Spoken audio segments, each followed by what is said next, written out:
Uma boa tarde, que Deus abençoe a sua casa, a sua família, o seu trabalho. Deus seja com você aonde você pisar. Amém? Quero trazer nessa tarde uma breve reflexão sobre um tema. Você se importa muito com o que as pessoas pensam a seu respeito? Então, vamos falar um pouquinho sobre isso hoje. Quero te convidar já a curtir esse vídeo e compartilhar com mais pessoas. Amém? Quero começar lendo um texto da palavra do Senhor que fala em Gálatas, capítulo 1, verso 10, que diz: Porventura procuro eu agora o favor dos homens ou de Deus? Ou procuro agradar a homens? Se agradasse ainda a homens, não seria servo de Cristo. Muitas vezes nós nos preocupamos demais com o que as pessoas pensam a nosso respeito e perdemos muitas vezes até a nossa identidade. Queremos ser aquilo que as pessoas querem que a gente seja. E nisso nós fugimos do propósito ou daquilo que realmente Deus quer das nossas vidas.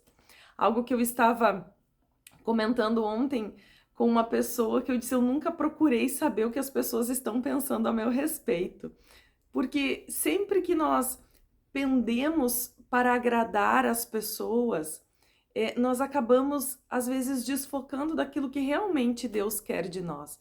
Não que nós devemos ignorar aquilo que as pessoas pensam. É claro que sempre nós precisamos estar abertos quando temos alguma correção a fazer.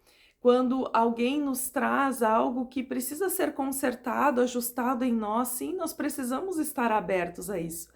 Mas muitas vezes as críticas vêm para nos tirar do foco que nós estamos, para nos fazer desanimar, enfim, e nos tirar do centro da vontade de Deus. Quando Jesus esteve na terra, Jesus ele não agradou a todos.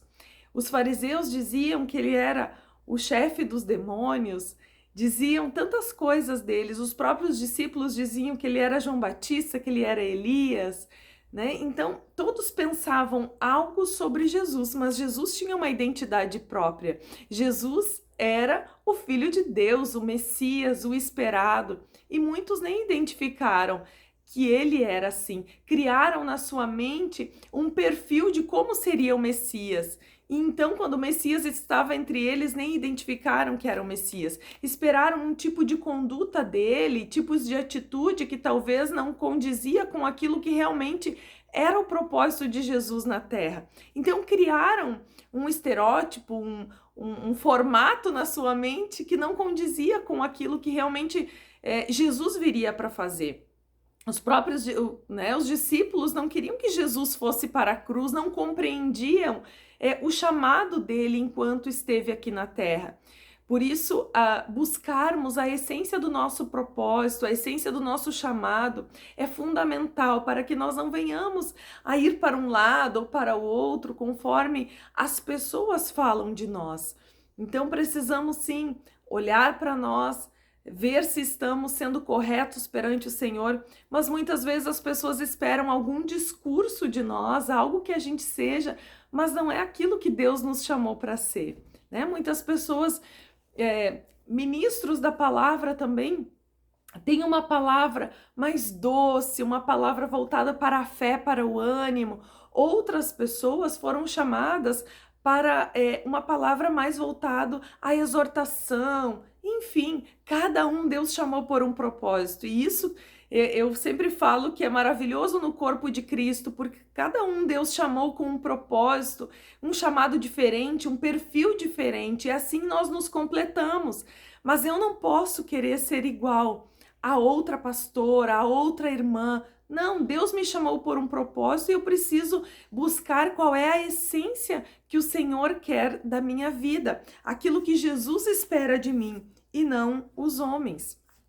Em 1 Pedro, capítulo 2, verso 11 diz: Amados, exortando-vos como peregrinos e forasteiros que sois, e vos abstendes das paixões carnais que fazem guerra contra a alma, mantendo exemplar o vosso procedimento no meio dos gentios, para que naquilo que falam contra vós outros, como de malfeitores, observando-vos em vossas boas obras glorifiquem a Deus no dia da visitação.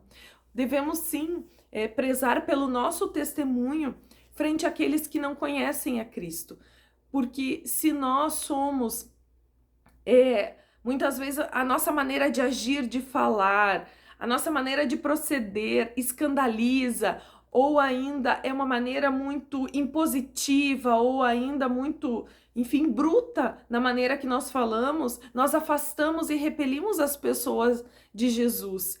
E não é isso que Jesus diz. Jesus diz que a nossa maneira de agir deve glorificar o nome dele. Então, muitas vezes nós queremos que as pessoas façam tudo de uma vez e queremos colocar a Bíblia goela abaixo e queremos que a pessoa mude do dia para a noite. E com isso, nós não somos amorosos, nós não somos compassivos, nós não temos paciência, enfim. E isso sim gera, muitas vezes, um mau testemunho. Eu não estou sabendo me portar em determinada, agir de maneira correta em alguma coisa. Então, isso sim eu preciso mudar. Eu preciso buscar a essência do amor de Cristo para minha vida, perante o agir com as outras pessoas. Mas mudar aquilo que Jesus me chamou para ser e fazer, eu não posso mudar por causa das opiniões das pessoas. Jesus não fez isso. Jesus curou no sábado, Jesus sentou na roda, né? Sentou à mesa com pecadores. Enfim, Jesus, ele tinha essa maneira amorosa de tratar a todos, sem se importar com o que os outros falavam, pensavam ou diziam. Então, dessa forma, sim, nós devemos seguir a essência pelo qual Jesus nos chamou para ser e fazer, sem nos importar se as pessoas estão dizendo de mim, que isso não venha corromper, que isso não venha me afastar daquilo que realmente Jesus tem para minha vida, para minha casa e para o meu ministério. Mas essa palavra que eu queria compartilhar com você hoje, não fique correndo atrás daquilo que as pessoas estão pensando a teu respeito. Procure saber aquilo que o Espírito Santo tem a dizer a teu respeito, aquilo que o Senhor está pensando, aquilo que Ele está dizendo acerca daquilo que você está sendo, que você está fazendo. Isso é o mais importante. Não vamos agradar a todos. Eu vejo muitas pessoas nesse tempo querendo transmitir uma imagem, querendo transmitir algo para as pessoas serem aceitas pelas pessoas.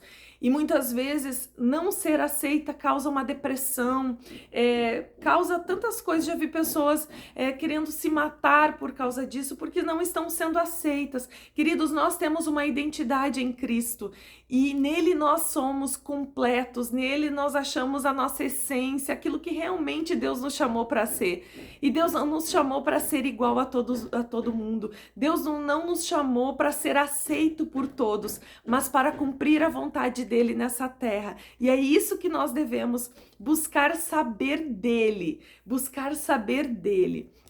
Eu já cheguei sim para líderes meus e perguntei: se há algo em mim que você identifica que está errado, me ajude a melhorar. Nesse sentido, sim, eu creio que nós devemos sempre buscar melhorar, nos aperfeiçoar. Sempre aqueles que estão à nossa frente têm a nos ensinar, têm a agregar na nossa vida. Isso sim é algo saudável. Quando nós vamos rompendo com as nossas limitações, alguém vai nos puxando a crescer. Isso é importante, mas desde que tudo isso não nos afaste do propósito principal de Deus para as nossas vidas. Muitas pessoas vão pregar na televisão, na internet, vão alcançar milhares de pessoas. Muitas pessoas vão pregar para os seus vizinhos, para a sua família, e esse é o seu propósito. E nós não devemos nos comparar aos outros. Amém, queridos? Essa era a palavra que eu gostaria de deixar com você nessa tarde, que você medite nela. Cumpra aquilo que Deus quer, sem se importar com o que os outros pensam, falam ou avaliam de você, ou julgam a teu respeito. Enfim, não procure saber disso. Apenas o teu foco tem que estar em Cristo. Uma vez eu falei para uma líder que estava assumindo algo maior, um ministério maior. Eu disse exatamente isso para ela. Pessoas talvez vão te criticar, não vão gostar da forma com que você está conduzindo este ministério. Tem pessoas que não vão querer ajudar, tem pessoas que vão ficar com inveja de você. Não olhe para isso.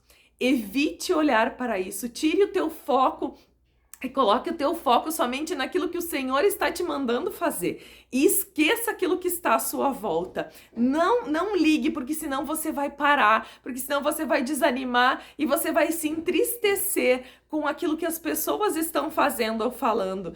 E nós devemos guardar o nosso coração de tudo isso, sabe? Dessa contaminação do nosso coração. Devemos ter um coração perdoador e entender, eu estou no caminho e isso me basta. Amém, queridos? Que Deus abençoe você. Pai, em nome de Jesus, que o Senhor abençoe, que o Senhor guarde a casa, a família de cada um, que a paz que excede todo entendimento guarde, Senhor, a mente e o coração dos teus filhos cativos a ti, Senhor.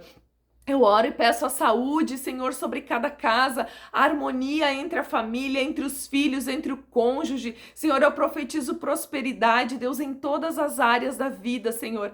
Que o Senhor venha, Senhor, trazendo frutos abundantes, Senhor, sobre a casa de cada um, Senhor. Repreendo toda a intenção maligna de fazer os teus filhos paralisar. Senhor, tudo aquilo que veio como crítica, Senhor, que fez eles desanimar, retroceder ou parar na sua chamada. Senhor, em nome de Jesus, que tu venha com a tua cura, Senhor, no coração que está ferido, que de alguma forma foi ferido na caminhada. Senhor, que tu venha trazendo cura, restauração e levantando novamente, Senhor, os teus filhos para cumprir o propósito pelo qual o Senhor nos chamou. Em nome de Jesus. Amém, queridos? Curta esse vídeo, compartilhe para que mais vidas sejam alcançadas, abençoadas e despertadas nesse tempo. Em nome de Jesus. Deus abençoe você.